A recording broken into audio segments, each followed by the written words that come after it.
ఈ ప్రభుత్వాన్ని లెక్క చేయకుండా మొన్న చూసాం ముఖ్యమంత్రి గారు కూడా ఒక నోటీస్ పంపించడం అంటే మా మీదనే కాదు ఈ ప్రభుత్వం మీద పెడతా ఉన్నారు, ఆఖరి మహిళా శాసనసభ్యుల మీద కూడా పెడతా ఉన్నారు.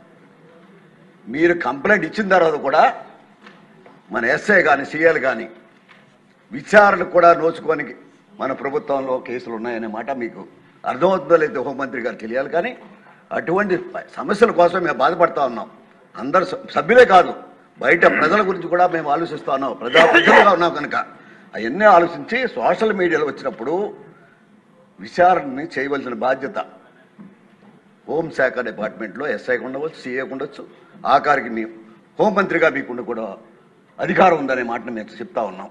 అంచేత విచారణ గారు ఆదేశించండి, విచారణ చేయమనండి, నిజ నిర్ధారణ చేయమనండి. సోషల్ మీడియా మీ కేసులు అటువంటిలే భయం ఉండాలి అని ఆలోచిస్తుంది ప్రభుత్వం. అంటే భయం ఉండాలి, న్యాయం జరగాలి, ప్రభుత్వం బలంగా పనిచేస్తున్న మాట ప్రజలకు వెళ్ళాలని ఆలోచనతో మాట్లాడుతున్నాం తప్ప మీ మీద వ్యక్తిగత దేశాలు లేవనే మాట మరొకసారి ఈ సభ ముందు ఉంచుతున్నాం. అధ్యక్ష కామినేని శ్రీనివాస్ గారు. అధ్యక్ష, ఇన్నాళ్ళు ఈ సభలో ఇంత మనం ప్రజల సమస్యలు ఆ లా అండ్ ఆర్డర్ గత 5 ఏళ్ళు ఎలా ఉందంటే ఒకసారి అంతకుముందు ఎలా ఉందో ఇప్పుడు ఎలా ఉందో 5 ఏళ్ళు ఎలా ఉందంటే కంపారిజన్ చేసుకోవాలి. ఇంత డీటెయిల్గా మాట్లాడితే ఇన్నాళ్లలో ఈ సభలో ప్రజలు కాదు ఇక్కడ ఉన్న బాధితులందరూ వాళ్ళ బాధలు చెబుతా ఉంటే వింటా ఉంటే అసలు ఆ టైంలో లా అండ్ ఆర్డర్ ఉందా లేదా అనాలి. బాధితుల్లో ఇప్పుడు ఎంతమంది మాట్లాడారు. చాలా మంది మాట్లాడారు. బాబు సుధీర్, మీ నాన్నగారు నాకు చాలా దగ్గరాళ్ళు, మీకు అందరికీ ఒక సలహా ఇస్తున్నాను. మంచి మాట్లాడాలంటే మైక్లో మాట్లాడండి, అందరూ మనాళ్ళే.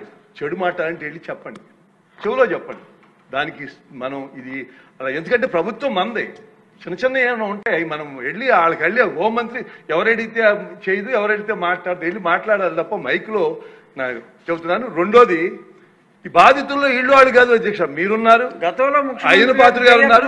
ఒక ముఖ్యమంత్రిని కళ్ళ నీళ్లు పెట్టించిన సభ అధ్యక్ష. ఇంకా ప్రజల సంగతి ఎవరు చెప్పుకోవాలో వాళ్ళకి అర్థం కాదు. అందుకని నేను డీటెయిల్స్ మీరు మాట్లాడిన అన్నింటిలో మాట్లాడకుండా పూర్వం ఏం జరిగింది, ఇప్పుడేం జరిగింది, రాబోయే రోజులు ఏం జరగాలో క్లుప్తంగా చెప్తాను. చంద్రబాబు నాయుడు గారు లా అండ్ ఆర్డర్ విషయంలో ఎప్పుడు పార్టీ, కులం, మతం చూడలేదు. ఒక ఎగ్జాంపుల్, రాయలసీమలో ఇవాళ ఫ్రాక్షన్ లేదు అంటే కారణం 1995, 2004లో ఆయన తీసుకున్న చర్యలు అధ్యక్ష. దయచేసి అందరూ నచ్చుతారు. అలాగే జగన్మోహన్ రెడ్డి తప్పు చేసామని ఎంకరేజ్ చేస్తే సొంత ప్రజాప్రతినిధులు కూడా ఎక్కడైనా తప్పు జరిగితే పిలిచి, తప్పు మానవ సహజం, ఎవరైనా చేస్తాను, నేను తప్పులు చేసి ఉండొచ్చు, కానీ పిలిచి అలాంటి తప్పు ఇంకోసారి జరగకోకుండా ఆయన చర్యలు తీసుకున్నారు. అది ప్రజా విధానంలో ఉండాల్సిన విధానం. జగన్మోహన్ రెడ్డి గారు ఒకసారి ఏం జరిగింది చూద్దాం. బీహార్ని కన్నా ఎక్కువ ఆంధ్రప్రదేశ్ మీడియాలో వస్తామంటే ఎంత బాధ అనిపించేది. పాలిటిక్స్ ని క్రిమినలైజ్ చేశారు అధ్యక్ష. ఇన్వెస్టర్స్ పారిపోయారు. సింగపూర్ లాంటి, అంటే నిజాయితీకి కరప్షన్ లేని దేశం, first number 1 in the world, అట్లాంటి దేశం వాళ్ళు పారిపోయి మళ్ళీ రావన్నారు. మళ్ళీ వెళ్ళి బతిమాలుకోవాల్సి వస్తుంది. అలాగే క్రిమినల్ వ్యవస్థను క్రియేట్ చేసిన కొత్త పంతాలు. ఆఫీస్ నుంచి స్లిప్ పంపి పలానా ఎమ్మెల్యే పలానా వాళ్ళని ఇలా మాట్లాడాలి, అదే మాట్లాడాలి. కొందరు అడిగాను, ఏంటమ్మా ఈ భాష ఏంటి, మీరు ఇలా మాట్లాడతాం, పైనుంచి స్లిప్ వస్తే మేమేం చేయాలన్నారు. చంద్రబాబు నాయుడు గారిని సేమ్ క్యాస్ట్, ఇవాళ మనం ఎమ్మెల్యేలు అని చెప్పుకోవాలంటే సిగ్గుపడే విధంగా వాళ్ళు మాట్లాడారు. ఏంటా అంటే జుగు, అసలు అసహ్యం వేసేది మనకి. వీళ్ళ ఎమ్మెల్యేలు సేమ్ క్యాస్ట్తో మాట్లాడిచ్చారు. అలాగే బయట హౌస్లో కూడా ఆయన ఇంటి మీద దాడికి వెళ్తే అది ఒక మంచి పని చేసినట్టు మంత్రి పదవి ఇచ్చారు. మీరు ప్రసాద్ గారు, మీరు అదృష్టవంతులు, ఆ మంత్రి పదవిలో లేరు. వెళ్ళి దాడి చేసిన వాళ్ళకి ఆయన ముఖ్యమంత్రిగా మాచర్లు వెళ్తానంటే గేటుకి తాళాలు కట్టేశారు. అలాగే అమరావతి వెళ్ళిన వాళ్ళ, అదే డీజీపీ ఆఫీస్ పక్కనే ఉన్న టీడీపీ ఆఫీస్ మీదకి పట్టాభేదో అన్నాడిని ఎమోషనల్ గా అప్సెట్ అయ్యి వెళ్తారు. వెళ్తే అపోజిషన్ పార్టీ ఆఫీసుని అలా ర్యాన్సమ్ చేస్తారా, అలా చేశారు. ఇంకా చంద్రబాబు నాయుడు గారు అరెస్ట్ మీకు తెలుసు. ఎంత ప్లాన్ గా లండన్ లో ఉండి అదేదో ఆయనకి సంబంధం లేనట్టు అదేదో బీజేపీ మీద తొయ్యాలని చూశారు. అలాగే పవన్ కళ్యాణ్ గారి విషయంలో అలాగే సేమ్ సామాజిక వర్గంతో తిట్టిస్తాం. హైదరాబాద్, వైజాగ్ వెళ్తే హోటల్లో పెడతాం. అలాగే చంద్రబాబు నాయుడు గారు అరెస్ట్ అయితే రానివ్వకోకుండా ఆఖరికి ఆయన రోడ్డు మీద పడుకోవాల్సి వచ్చింది. ఇంకా అసలు చేసేదే చేస్తాం కరెక్టా కాదా అని ఒక పోస్టర్లో దేశం అంతా అతికిచ్చారు అధ్యక్ష. దాంట్లో ఏంటి, చంద్రబాబు నాయుడు గారు లోకేష్ గారు పల్లకి మీద కూర్చుంటే పవన్ కళ్యాణ్ గారు స్థాయి నాయకుడు మోస్తున్నట్టు, ప్రజలు వెళ్లకుండా జగన్మోహన్ రెడ్డి గారు అడ్డుకుంటున్నట్టు పోస్టర్లు చేసి కొన్ని వేలు దేశం అంతా అట్టించారు. అంటే చెడు ఎంత చేస్తారు. ఇవాళ తాను జగన్మోహన్ రెడ్డి గారి ఒక ఎగోకి ఆయన విధానం ఒకసారి చెప్తే మీకు అర్థం అవుతుంది. ఆయన మెంటాలిటీ ఎంత సాడిస్టిక్ మెంటాలిటీ ఒకసారి అర్థం అవుతుంది. చిరంజీవి గారు సురేఖ్ గారిని ఒకసారి రమ్మంటే కారు పోర్టుకోలోకి వెళ్ళి భార్యాభర్తలు వచ్చి ఇన్వైట్ చేసి లోన తీసుకెళ్లారు. తర్వాత సినిమా వాళ్ళ డిస్కస్ చేయాలి అంటే వాళ్ళే లిస్ట్ పంపారు. ఆ లిస్టులో బాలకృష్ణ గారు వీళ్ళెవరు లేరు, ఆయనకి కలుస్తాం ఇష్టం లేదు.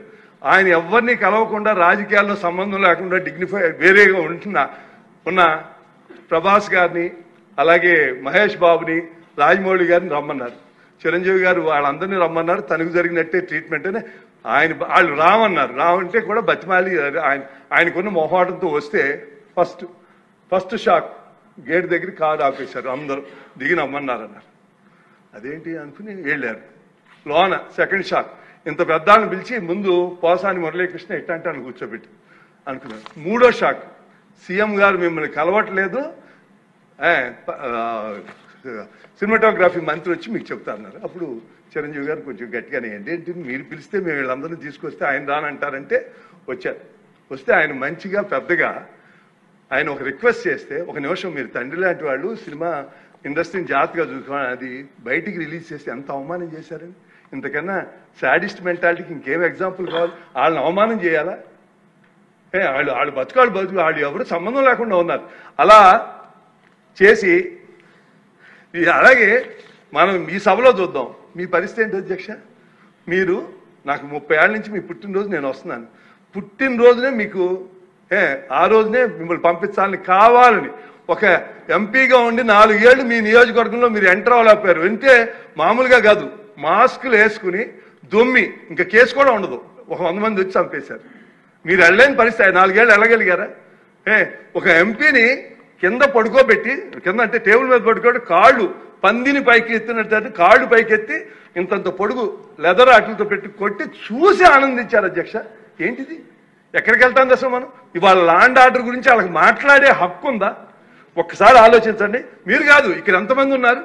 అచ్చెన్నాయుడు పాత వాళ్ళ అన్నయ్య గారు కేసు పెట్టారని అచ్చెన్నాయుడు కొంచెం గట్టిగా మాట్లాడతాడని తీసుకొచ్చి ఆపరేషన్ అయిన 3వ రోజు గోడ దూకి తీసుకెళ్లి అరెస్ట్ చేసి ఎక్కడెక్కడో తిప్పి కేసు పెడితే నాకున్న పరిచయాలతో ప్రతిరోజు మాట్లాడేవాడిని జైల్లోనూ. అలాగే కొల్లు రవీంద్ర గారు, నరేంద్ర గారు, ఒకళ్ళు కాదు ఎంత. అరే ఆ మహిళ గౌతులచ్చన్ గారు ఇందాక చెబుతున్నారు. గౌతులచ్చన్ గారు అంటే ఈ దేశంలో రాష్ట్రంలో అందరూ గౌరవిస్తారు. అందులో ఆయన అంటే ఆ గౌడ కులస్తులకి ఆయన ఏదో వాళ్ళ పితామహుడి కింద చూస్తారు. ఆమెను ఒక చిన్న పోస్టింగ్ పెట్టినందుకు తీసుకొచ్చేశారు. అందుకని నేనేం చెబుతున్నానంటే, మనం చంద్రబాబు నాయుడు గారిని తీసుకుందాం. ప్రజలందరికీ తెలుసు సార్, జగన్మోహన్ రెడ్డి ఆ లిక్కర్ స్కామ్ లో ఉన్నాడు, 3,500 కోట్లు ఆయనకే వెళ్ళిందని అందరూ తెలుసు. కానీ మీరు రియాలిటీకి ప్రూఫ్ లేకుండా ఏమీ చేయలే. ఎవరైతే ఉన్నారో వాళ్ళనే చేస్తున్నారు. ఫైనల్ గా ఎక్కడికి వెళ్తుందో చూద్దాం. ప్రజలందరికీ తెలుసు మొత్తం సూత్రధారి జగన్మోహన్ రెడ్డి గారని లిక్కర్ స్కామ్ లో. జగన్ మీడియా ఎన్ని అబద్ధాలు నిస్సిగ్గుగా చేస్తున్నా మనం ఏమంటలా. సోషల్ మీడియాలో ఇప్పుడు మనకున్న హార్మోనీని కూడా చెడగొట్టాలని ప్రయత్నం చేస్తున్నారు. బాధ అనిపిస్తుంది. నాకు ఒక ఎగ్జాంపుల్ చెబుతాను, మీకు చాలా మంది సభ్యులు తెలియదు. అంటే ముఖ్యమంత్రిగా ఏ రోల్ ఎవరు ప్లే చేయాలని జగన్మోహన్ రెడ్డి గారు 2017లో పాదయాత్ర చేస్తున్నారు. నేను కొల్లేరుకి 9 కోట్లు 13 కోట్ల అడ్మినిస్ట్రేషన్ శాంక్షన్ కోసం అయ్యన్న పాత్ర గారిని తీసుకెళ్లి నేను చంద్రబాబు నాయుడు గారికి వెళ్తే ఆయన మా ఇద్దరికి 2 మాటలు చెప్పారు. శ్రీనివాస్, జగన్మోహన్ రెడ్డి పాదయాత్ర చేస్తున్నాడు, ఆయనకి ఎటువంటి ఇబ్బంది లేదు, ఫుల్ మెడికల్ టీం ఎప్పుడు 24 గంటలు ఉండేది చూడన్నారు. అయ్యన్న పాత్ర చెప్తే ఇంకా ఆశ్చర్యం వేసింది ఆయన చేసేదానికి. అంటే మనకి లోకేష్ బాబు అమరావతి పాదయాత్ర చేసే వాళ్ళని ఎంత బాధలు పెట్టారో ఈయన ఆలోచన. అయ్యన్న ఎక్కడ పాట్ హోల్ నడిచే చోట పాట్ హోల్స్ లేకుండా చూడమన్నారు. కావాలంటే స్పీకర్ గారిని అడగండి. ఇది అన్నారో లేదో అని. ముఖ్యమంత్రి గారిని అడగలేదు, స్పీకర్ గారు మేము అనుకున్నాం తేడా ఇది అని. అందుకని నేను మిమ్మల్ని కోరేది ఏంటంటే, జగన్మోహన్ రెడ్డికి only personal and political agenda, Chandrababu Naidu గారికి public and future generations agenda ఉంది. ఆ డిఫరెన్స్ నోట్ చేసుకుని మనం తప్పకుండా ఉండాలి. అరే ఆంధ్ర రాష్ట్రం మనం అగ్రికల్చర్ స్టేట్ అలా గంజాయి కల్చర్ స్టేట్ అయిపోయింది. ఎక్కడ దొరికినా మూలాల ఆంధ్ర. ఇవాళ కంట్రోల్ చేస్తానికి ప్రయత్నం చేస్తున్నారు. డెఫినెట్గా చాలా బాగా చేస్తారు. చాలా కంట్రోల్ ఇంకా చేయాలి. డిపార్ట్మెంట్ కూడా మంచి ఆఫీసర్ని పెట్టి ఇవాళ పోలీసులు అంటే పూర్వం భయం ఉండేది, ఇప్పుడు నమ్మకం కలిగే విధంగా చేస్తున్నారు. ముఖ్యమంత్రి గారు నేను కంగ్రాచులేట్, డిపార్ట్మెంట్ కూడా కంగ్రాచులేట్ చేస్తాను. నేను నిజంగానే చెప్తాను అధ్యక్ష, 2018లో అప్పటికే నాకు 71 ఏళ్ళు చాలు రిటైర్ అయిపోదాం అనుకుని సభలో ప్రకటించా. చూస్తామంటే బాధ నిద్రపడుతుంది. ఇప్పుడు మాట్లాడతాను నాకే ఆయాసం వస్తుంది, ఆ కోపం బీపీ పెరిగిపోతుంది. అందుకని నేను ఆలోచించి ఏం చేయాలి. అప్పుడు తెలుగుదేశం బీజేపీకి అలయన్స్ లేదు. అందుకని నేను వెళ్ళి ఎవరికి పవన్ కళ్యాణ్ గారికి పవన్ కళ్యాణ్ గారికి 2023 మార్చి ఏప్రిల్లో ఫోన్ చేసి కలవాలి బాబు అంటే రండి ఇప్పుడే వచ్చేయండి అన్నారు. వెళ్ళి మీరు వచ్చి దయచేసి కైక్లూరులో నుంచండి, 2 సార్లు వస్తే చాలు, అనౌన్స్మెంట్ ఇక్కడ నుంచుంటున్నాను, 2వ సారి నామినేషన్కి వస్తే చాలు, గెలిపించుకున్న బాధ్యత నేను చేస్తాను. బాధతో చెప్పాను. తప్పకుండా, ఎందుకంటే మనం ఎవరో శాస్త్రం కాదు, ఈ రాష్ట్రం శాస్త్రం, ఫ్యూచర్ జనరేషన్ శాస్త్రం. ఒక నిమిషం అధ్యక్ష, నిజంగా ప్రజలు మనం ఎవరన్నా ఊహించారా ఇంత మెజార్టీలు ఇంతమంది గెలుస్తారని? మనం ఎవరన్నా ఊహించావా? ప్రజలు అమాయకులు అనుకోవద్దు. 124 సీట్లు ఇచ్చారు, దాంట్లో ఇవాళ జగన్మోహన్ రెడ్డి వచ్చి ఏమీ తెలవనట్టు మాట్లాడుతున్నాడు. అది కేసులు పెడతారు, బట్టలు ఊడదీస్తాను, అధికారులు భయపడతాను. నిజంగానే ఒక అధికారి అన్నాడు, నేను రిటైర్ అయ్యి 2 కూర్చుని మాట్లాడుతున్నాను, నాకేం ఇబ్బంది ఉండదు, నేను రిటైర్ అమ్మో ఆడు కనుక సారీ గౌరవ పులివెందుల ఎమ్మెల్యే గారు కనుక వస్తే ఏం జరుగుతుందో మాకు భయం వేస్తుందండి అన్నారు. అలా భయపెడుతున్నారు. దయచేసి ఒకటి గుర్తుంచుకోండి, ప్రజల అమాయకులు కాదు. ఒక్కసారి గుర్తు చేసుకుని ఆయన మనం కూడా గుర్తు చేయాలి. పబ్లిక్ మెమరీస్ షార్ట్, అందుకని గుర్తు చేయాలి. అలాగే పెద్దలు చెప్పినట్టు justice delayed is justice denied.